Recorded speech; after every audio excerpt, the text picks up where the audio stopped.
시는 우리 형제 자매 여러분들 반갑고 또 새롭게 성경을 또 계속 연구하게 되었으니 감사합니다. 우리가 아침에 이렇게 말씀으로 시작하고 또 읽고 또 연구한 것을 나누는 것은 얼마나 큰 특권인지 말할 수가 없는 것입니다. 지난주에는 이상락 목사님이 역대하를 가지고 함께 연구하고 또 언약을 나눴기 때문에 서론은 제가 생략하겠습니다. 역대하는 역대상의 이제 연속 선상에서 있는 것입니다. 그래서 역대하 토막 강해 오늘부터 금요일까지 이 시간에 하겠습니다. 여기 그림에 나타나 있는 분이 바로 역대하를 기록한 에스라 학사예요. 에스라 나무강단을 보신 분들은 이 그림을 자주 보셨겠습니다만은 에스라가 이 역대기를 또 에스라와 느헤미야를 합쳐가지고 다 기록했을 것으로 추정됩니다. 학자들은 그렇게 생각하고 유대인들도 그렇게 생각해요. 그래서 이 가운데 내용을 보면은 매우 깊은 지식을 가진 학자가 쓴 것을 우리가 간접적으로나마 느낄 수 있습니다. 화면을 크게. 화면을 크게 하라고. 어떻게 하라고? 화면을 크게 하셔야지 이거를. 무슨 말이야? 슬라이드 쇼를 누르세요. 슬라이드 쇼. 어떻게? 슬라이드 쇼. 에? 화면 크게 하는 거 있는데 왜 어디 갔나? 요거. 이해됐습니다. 에스라가 썼을 것으로 생각합니다. 자, 시간이 많지 않기 때문에 바로 지나갑니다. 역대하는 36개 장으로 되어 있습니다.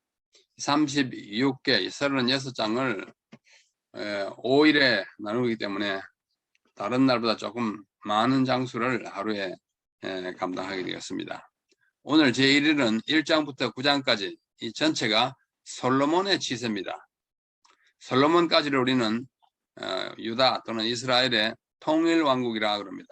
사울 40년, 다윗 40년, 솔로몬 40년, 120년 동안 통일된 한 나라로 오다가 솔로몬이 죽은 다음에 남쪽과 북쪽으로 분할돼요. 북쪽은 이스라엘이라 그러고 남쪽은 그대로 유다라 이렇게 하는데 솔로몬이 통일왕국의 마지막 왕으로서 굉장히 큰 일을 합니다. 바로 성전 건축하는 일입니다. 성전 건축은 역대기의 클라이맥스입니다. 역대기라 하면 역대상과 하를 합쳐가지고 말할 때 역대기라 그럽니다. 그러니까 역대상하, 사실 원래 이건 뭐 나눌 필요가 없는데 너무 기니까 후대 사람들이 나누는데요. 역대기 전체의 클라이맥스라고 하는 것은 앞에 부분과 뒤에 부분을 이렇게 산 같으면 이렇게 올라갔다 내려가는 봉우리 같은 클라이맥스 같은 것이에요. 그만큼 성전 건축은 이 역대 상하를 기록한 에스라에게 있어서 중요한 사건으로 다루어진 것입니다. 그 다음에 내일은 10장부터 16장 분열 이후로 제1대, 2대, 3대 왕까지 우리가 잠시 공부하고요. 제3일에는 17장부터 24장까지 제4대, 5대, 6대, 7대, 8대 왕까지 공부를 하고 그 다음 제4일에는 9대, 10대, 11대, 12대, 13대 히스기야까지 하고 그 다음에 마지막 5일은 므낫세와 요시야 그리고 마지막 네 왕을 함께 살펴보겠습니다. 자, 오늘은 4월 25일 역대하 1장 1절로부터 9장 31절까지 9개 장을 솔로몬의 지세로 채워져 있습니다. 이것은 뭐 영어로 된 것이지만은 다 보실 것이기 때문에 역대하 1장으로 9장까지는 1, 2, 3, 4, 5, 6 숫자는 장을 말하고 그 다음에 내용입니다. 1장은 솔로몬이 왕이 되는 이야기입니다.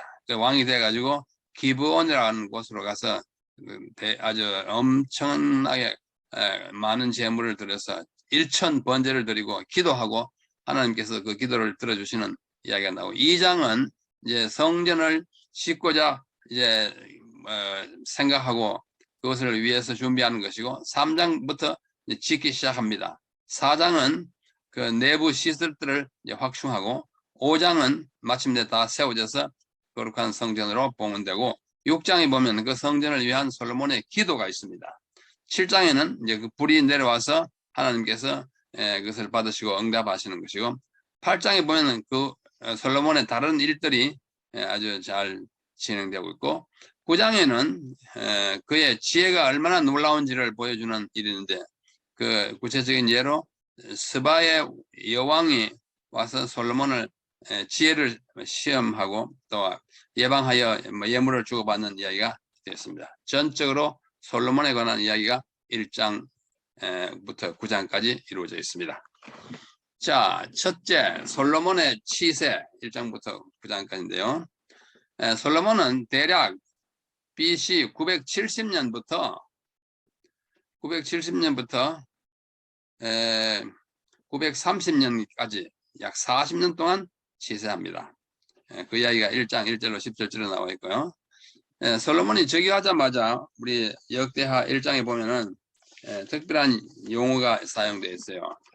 우리가 지나치기 쉽습니다만 제가 읽어보면 다윗의 아들 솔로몬이 왕위가 경고하셔가지고 2절에 보면 솔로몬이 온 이스라엘이 천부장과 백부장과 재판관과 온 이스라엘의 각 방백과 족장들을 명하고 온 회중과 함께 기본 산당에 있는 곳을 갔다. 온 이스라엘, 온 회중은 민족 또는 백성 전체를 일컬을 때 쓰는 성경의 상투적인 용어입니다. 온 이스라엘, 국민 전체가, 온 회중이. 그래서 그들을 이끌고 갔어요. 백성들이 다 따라갔습니다. 기브온이라고 하는 도시는 예루살렘으로부터 북서쪽으로 약 10km 떨어진 곳입니다. 지금도 그 마을이 있습니다. 거기 가서 일천 번제를 드립니다. 그가 즉위식 광경은 열왕기상 1장 32절로 34절에 묘사되기 때문에 앞에서 공부했음을 생략합니다. 그래서 번제를 이제 드리고 이미 드렸습니다. 1장 8절로 10절에 보면은 솔로몬이 하나님께 구합니다. 먼저 하나님께서 솔로몬아, 내가 너에게 뭘 줄까? 이렇게 구합니다. 뭘 줄까 묻습니다. 그래서 솔로몬이 대답을 하죠. 대답한 결과는 아주 정말 하나님의 특별한 은혜를 받게 됩니다. 자, 먼저 이것은 제사장 사독과 선지자 나단이 솔로몬의 머리에 기름을 붓는 장면입니다. 이것은 열왕기상 1장에 있는 것이에요. 화가가 그림을 그렸는데 가운데 무릎을 꿇고 손을 모으고 있는 분이 이제 솔로몬이고 그 기름을 붓는 사람은 사독, 또 옆에 선지자 나단이 돕고 있고 조금 더 아름다운 그림을 그린 사람은 이것입니다. 가운데 파란 뭐랄까요, 두루마기를 입고 머리 까맣게 있는 분이 솔로몬입니다. 기름을 부어서 왕을 삼는 것입니다. 구약시대에 기름을 붓는 대상은 왕과 선지자와 제사장이에요. 기름 부음을 받았다 그 말은 그 셋 중에 하나입니다. 예수님도 기름 부음을 받았다. 기름 부음을 받았다는 말이 바로 마시아, 메시아이고 신약의 말로는 그리스도스입니다. 예수님은 그리스도스예요. 기름 부음 받았어요. 그 말은 그분이 왕도 되시고 제사장도 되시고 선지자도 되신다는 그런 의미를 담고 있습니다. 자, 이 장면이 바로 1장 7절로 10절인데요. 솔로몬이 이제 밤에 자다가 침상에서 하나님의 음성을 듣고 기도한 장면. 제가 한번 읽어보겠습니다. 그날 밤에 하나님이 솔로몬에게 나타나 그에게 이르시되 내가 네게 무엇을 주랴 너는 구하라 하시니 솔로몬이 하나님께 말하되 주께서 전에 큰 은혜를 내 아버지 다윗에게 베푸시고 내가 그를 대신하여 왕이 되게 하셨사오니 여호와 하나님이여 원하건대 주는 내 아버지 다윗에게 허락하신 것을 이제 굳게 하옵소서. 주께서 나를 땅의 티끌같이 많은 백성의 왕으로 삼으셨사오니 주는 이제 내게 지혜와 지식을 주사. 그 많은 것 다 제쳐놓고 지혜와 지식을 달라고 구합니다. 그래서 이 백성 앞에서 출입하게 하옵소서. 출입한다는 말은 나가고 들어간다는 말은 그들 앞에 생활하며 그들을 다스리게 하옵소서. 이렇게 많은 주의 백성을 누가 능히 재판하리까? 저에게 지혜와 지식을 주십시오. 그럽니다. 그래서 하나님께서는 그 얘기를 딱 들으시고 네가 다른 뭐 재물이나 또 다른 존영이나 무슨 부나 이런 것을 원하지 않고 백성을 잘 다스릴 지혜와 지식을 달라는 것이 너무나 가상스러워서 그 외에도 다 허락하십니다. 우리 다 아는 대로 뭐 정말 전무후무한 지혜와 번영과 또 화려함과 많은 은총을 다 받았어요. 그래서 2장으로 넘어갑니다. 아까도 얘기한 바가 성전 건립은 역대기 상하의 클라이맥스입니다. 이 성전을 직접 건축하는 것은 2장으로부터 7장까지예요. 그래서 성전 건축을 위한 준비를 하고 갈 때 뭐라고 그러냐니 여호와의 이름을 위하여 전을 건축한다. 누구의 이름을 위하여 그 이름에 영광 돌린다는 말입니다. 이름은 그 이름의 주인의 대신이에요. 그래서 누구의 이름을 영화롭게 한다는 말은 그분을 영화롭게 하는 것입니다. 그분의 이름을 위하여 성전을 짓는다 하면 그분을 위하여 성전을 짓는 것입니다. 그래서 우리는 이름을 함부로 부르지 않잖아요. 어른의 이름을 함부로 부르지도 않고 또 우리가 친구라도 어른에 대한 아무개야 이렇게 잘 하지 않습니다. 그의 존재를 나타내는 상징이기 때문에. 그래서 우리가 성경에 보면 하나님의 여호와의 이름을 거룩하게 하옵시며 이름을 영화롭게 하시라는 말이 수백 번 나옵니다. 주기도문 가운데 하나 내용의 문관이 이름을 거룩하게 하옵시며 그게 기도의 내용 가운데 하나예요. 그래서 계획을 세우고 두로는 바로 이스라엘의 북쪽에 있는 현재 레바논에 있는 두로라고 하는 항구 도시예요. 거기에 왕이 히람이라고 하고 후람에게 도움을 요청합니다. 그러면서 많은 물자를 이제 도움을 받고 그 10절에 보면은 당신이 이렇게 사람을 보내고 이렇게 하면 그 종들에게 용정한 밀을 주겠다. 제가 갖고 있는 계획 한글판에 용정이라는 한자가 좀 어렵죠. 보시는 바 용자가 마치 범춘자처럼 되지만 범춘이 아니고 용이 찌을 용입니다. 그래서 찌은 밀을 주겠다. 그러니까 날 것 아니고 찌어서 주겠다.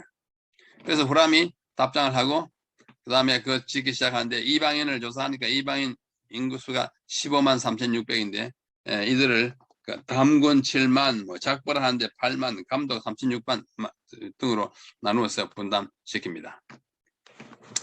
그래서 성전 건립이 이제 시작하는데요.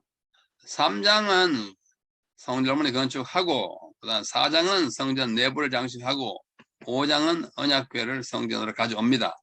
그 기본에 모세가 지은 성소가 거기에 임시로 안치되어 있습니다. 그래서 가져와서 이제 지은 성전 안에 넣었어요. 성전은 성소에 비하면 성소는 텐트이고 성전은 궁전입니다. 차이가 엄청나게 많아요.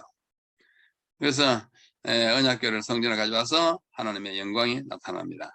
성전 봉헌 기도를 드리고 봉헌 종교를 7장까지가 성전 건축 작업 자체입니다. 자, 성전을 짓는 모습을 왼쪽 그림이고 다 지은 성전의 모습이 오른쪽인데요. 그 앞에 있는 바다라고 하는 그 물동 보십시오. 소가 12마리 이렇게 치고 있는 모양이에요. 소가 12마리, 동서남북에 3마리씩. 이걸 왜 바다라 그러냐면 모세의 성소에 있던 물두멍보다는 수십 배로 크고 장엄했기 때문입니다. 바다라고 하고. 그 다음에 그 밑에 보면 또 물두멍이 지금 3개 보이죠? 3개뿐만 아니라 10개를 또 만들었습니다. 저렇게 생긴 것이 모세의 성소에 있었다면 오른쪽에 이 소들이 이렇게 짊어지고 있는 것은 솔로몬이 지은 거예요. 그만큼 규모가 큰 것입니다. 궁전이에요. 문자 그대로. 성전이 궁전과 같은 히브리어 단어를 쓰고 있습니다. 그 다음에 8장과 9장은 솔로몬의 사업, 그가 가졌던 그가 지혜가 얼마나 많았던지를 쭉 이야기하고 있습니다. 시간 관계로 다 하지 않고요.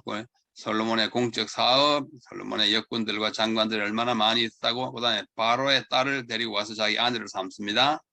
그 다음에 헌금과 제사장들의 위임, 솔로몬과 후람이 보낸 배를 보냈어요. 그 다음에 9장에 그 유명한 스바의 여왕의 예방이 있습니다.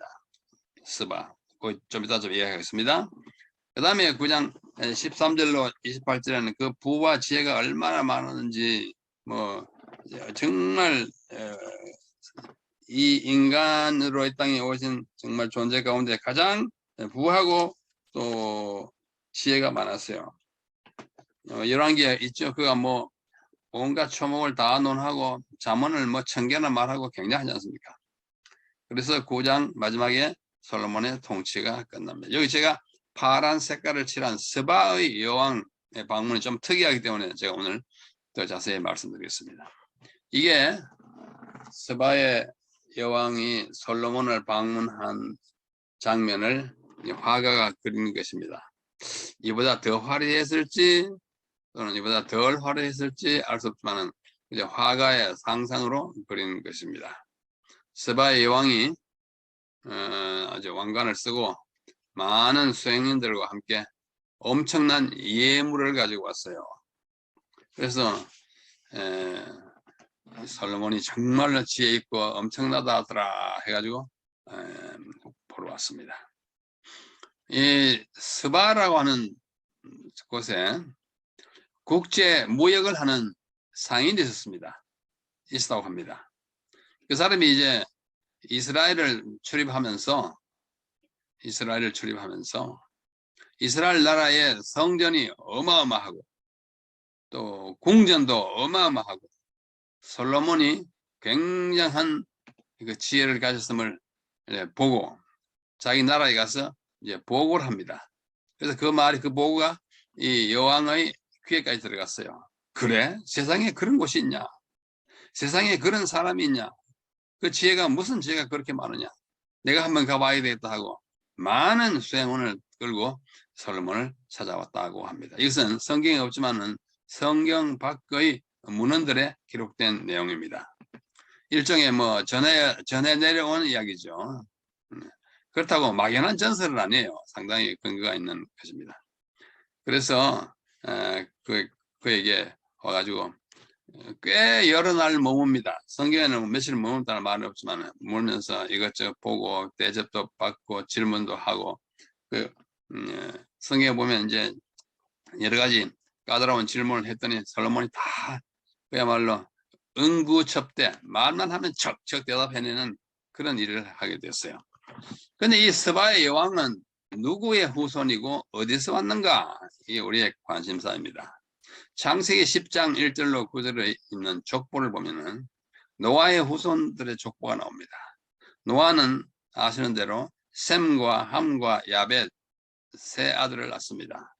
그 중에 함이 성경에 보면 네 아들을 낳습니다. 구스와 미스라임과 붓과 가나안이에요. 우리 노아 홍수 이야기에서 배웠습니다만은 함은 노아 그 아버지에게 좀 아들로서 해서는 안 될 일을 해가지고 그 아들 가나안이 저주받죠. 근데 이 족속은 어디로 갔느냐면 아프리카로 내려가 삽니다. 또 얼굴색이 좀 검은 사람들이 좀 많습니다. 다 검진 않아요. 이 함의 아들 중에 구스가 에티오피아로 가서 에티오피아 사람들을 구스인이 됩니다. 미스라임은 애굽을 히브리 말로 미스라임이라 그래요. 이집트. 그 다음에 붓은 리비아입니다. 다 아프리카죠. 가나안만 이제 가나안이 살죠. 그런데 노아의 아들 함의 아들 구스는 아들을 성경의 기록에 의하면 먼저 5사람을 낳고 스바, 하윌라, 삽다, 라마, 십대가 낳고 나중에 또 니므롯도 낳았다 이렇게 되어 있습니다. 창세기 10장 1절로 9절에 자세히 나타나 있어요. 이 6 아들 중에 라마가 아들 둘을 낳습니다. 그 아들이 하나는 스바이고 하나는 드단이에요. 구스가 낳은 아들 스바가 하나 있죠. 맨 왼쪽에. 그 스바는 그 아래 파란색 스바와 우리말로는 같지만은 히브리어와 영어로는 스펠이 다릅니다. 발음이 좀 달라요. 그런데 우리말로는 좀 구분하기 힘들어가지고 똑같이 했는데 스바의 여왕은 그 밑에 라마의 두 아들 중에 하나인 스바입니다. 그래서 보면은 스바의 아버지 라마, 그 아버지 구스는 스바의 할아버지, 그 다음에 함은 스바의 증조부, 노아는 스바의 고조부, 5대조입니다. 그래서 스바는 노아의 5세 손, 스바가 저기 아프리카로 가서 사는 그 사람들의 후예 하나로서 스바의 여왕입니다. 자, 그러면 이 스바는 어딘가? 구스는 어딘가? 자, 보십시오. 이게 지도인데요. 예, 다 아시잖아요. 가운데 큰 땅덩어리가 아라비아 반도이고, 그 다음에 북쪽으로 올라오면 이라크, 그 다음에 그 왼쪽에 이스라엘, 그 위에 레바논에 아까 두로와 시돈이 있어요. 두로에서 호람이 와가지고 도와주지 않습니까? 호람이 목재를 보내가지고. 그래서 이 사우디아라비아의 최남단이 예멘이 이제 이 아랍어로 남쪽이라는 뜻입니다. 남쪽. 이 예멘이 그 아래에 있는 아프리카의 북쪽인 에티오피아, 제가 빨간 동그라미 쳐놨죠.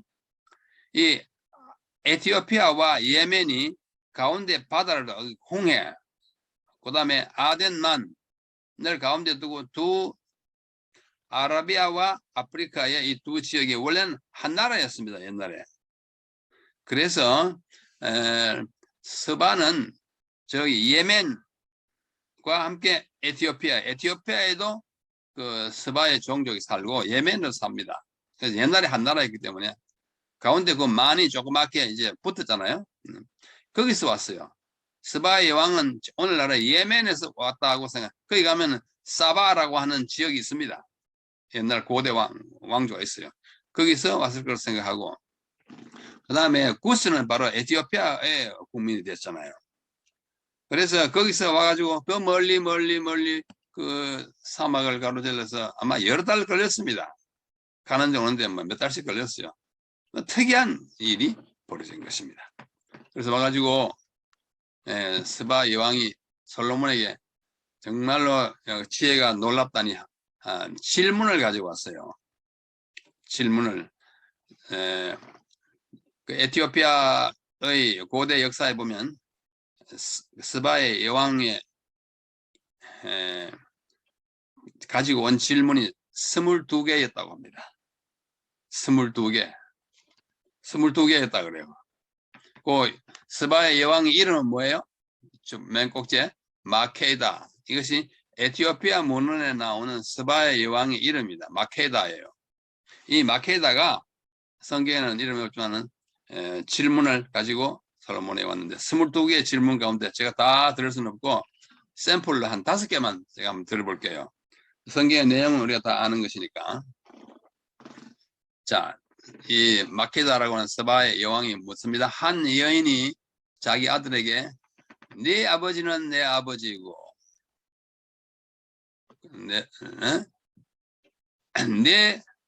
그다음에 저 가렸네. 할아버지는 내 남편이다.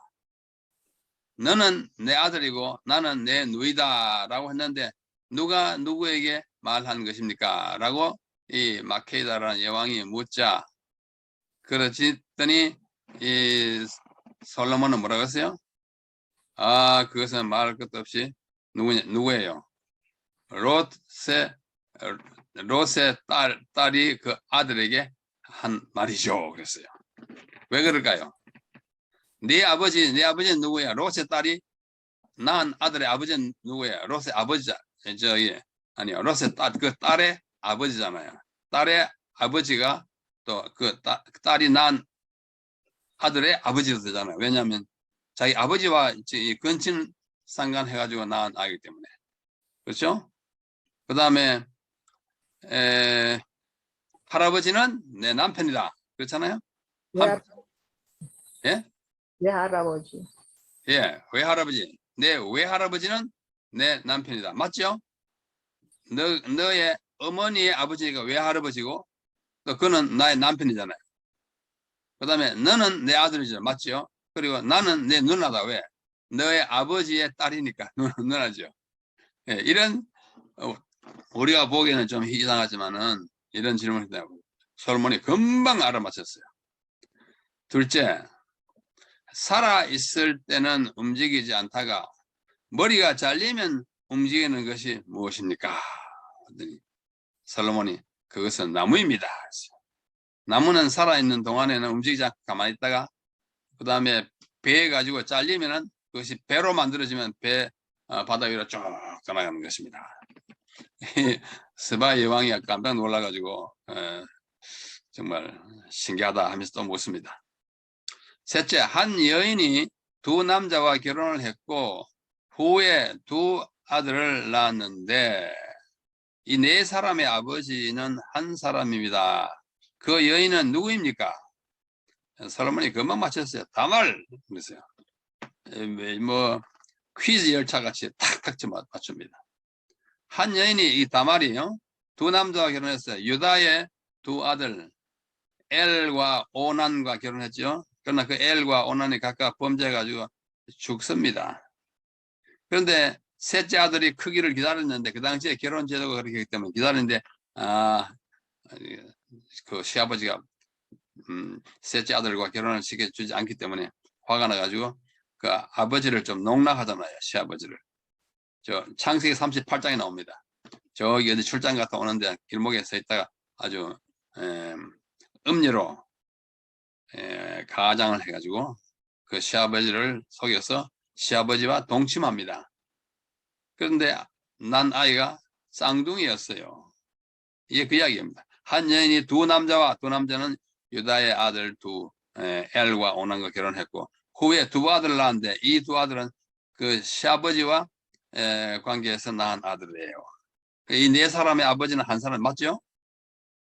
앞에 결혼했다가 죽은 두 남편은 그 아버지 시아버지 유다의 아들이고 그 다음에 또 자기와 상관에서 낳은 또 쌍둥이 두 아들도 그 아버지는 그 유다니까 그렇게 척척 맞추었어요.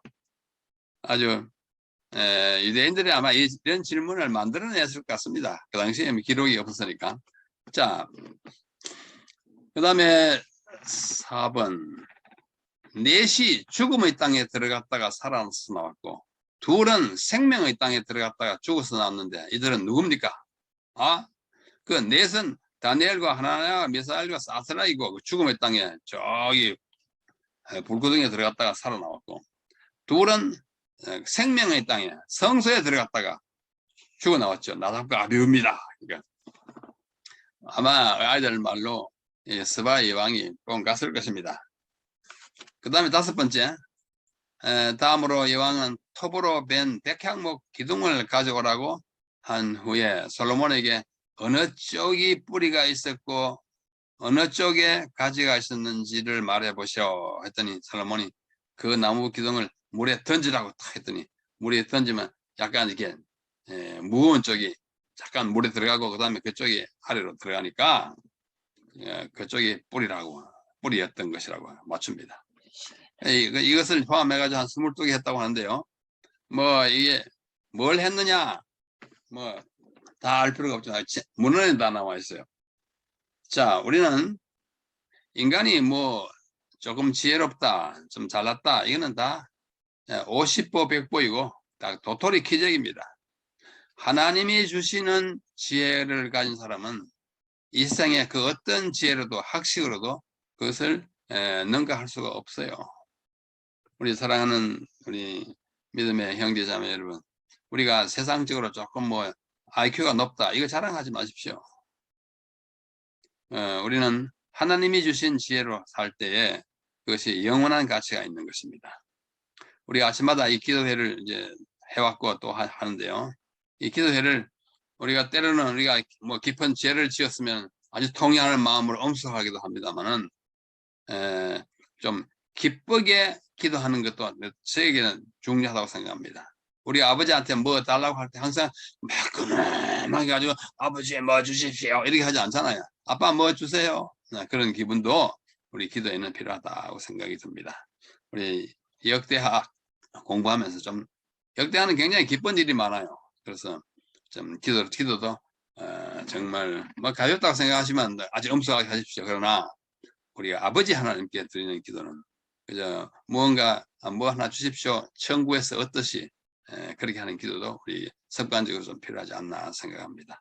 오늘 하나님이 주시는 지혜를 구하면서 하나님이 주시는 그 지혜로서 이 세상의 모든 일들을 해결하고 마음의 평강을 얻고 정말 기분 좋은 그리스도인 재림교인의 하루를 살게 되시기를 바라면서 여기서 오늘의 말씀을 마치겠습니다. 이제 인도자의 인도를 받아서 기도 시간으로 들어가겠습니다.